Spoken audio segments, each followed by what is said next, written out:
अजित पवारांनी राजकोट किल्ल्यावरच्या शिवरायांचा पुतळा कोसळल्याच्या नंतर त्या ठिकाणी जाऊन ओएसिस फर्टिलिटीच्या तज्ञांनी आयव्हीएफ उपचार पद्धतीद्वारे 1 लाखांहून अधिक जोडप्यांना मातृत्व प्राप्तीचा आनंद दिला आहे। मोफत अपॉइंटमेंट बुक करण्यासाठी आजच संपर्क साधा। घटनास्थळाची पाहणी केलेली आहे आणि यावेळी बोलताना दोषींवरती कडक कारवाई करण्याचं आश्वासन सुद्धा अजित पवारांनी दिलंय। तर याच ठिकाणी शिवरायांच्या नावाला साजेसं असं स्मारक उभारण्याचा निर्णय झालाय अशी माहिती सुद्धा अजित पवारांनी दिली आहे। मागही आवाहन केलेलं आहे की ह्याच्या पूर्णपणे डीपमध्ये जाऊन जे कोणी दोषी असेल त्यांच्यावर त्या ठिकाणी कारवाई केली जाईल। अजूनही काही जण व्यक्ती सापडत नाहीत ज्यांनी पुतळ्याचं काम केलं, परंतु ते पळून कुठं जाणार आहे? महाराष्ट्राच्या तर बाहेर जाऊ शकत नाही किंवा देशाच्या बाहेर जाऊ शकत नाही। त्यांनाही त्या ठिकाणी शोधलं जाईल आणि त्यांच्याकडनं देखील काय त्यांचं म्हणणं आहे, काय कशा पद्धतीने सगळं झालं याची शहानिशा केली जाईल।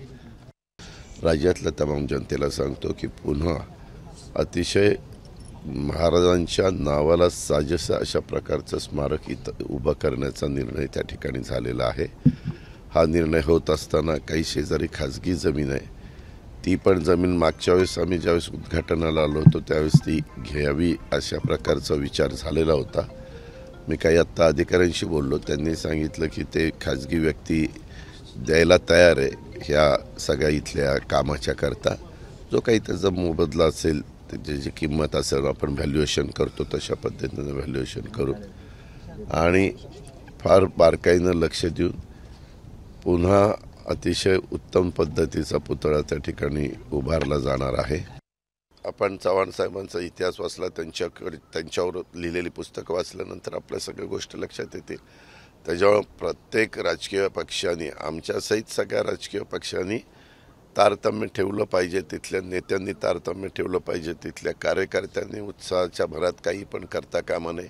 ही आपल्या महाराष्ट्राची संस्कृती नाही, आपल्या महाराष्ट्राची संस्कृती जी आहे त्या प्रकारे सगळ्यांनी वागलं पाहिजे एवढीच अपेक्षा। एबीपी माझा, उघडा डोळे बघा नीट।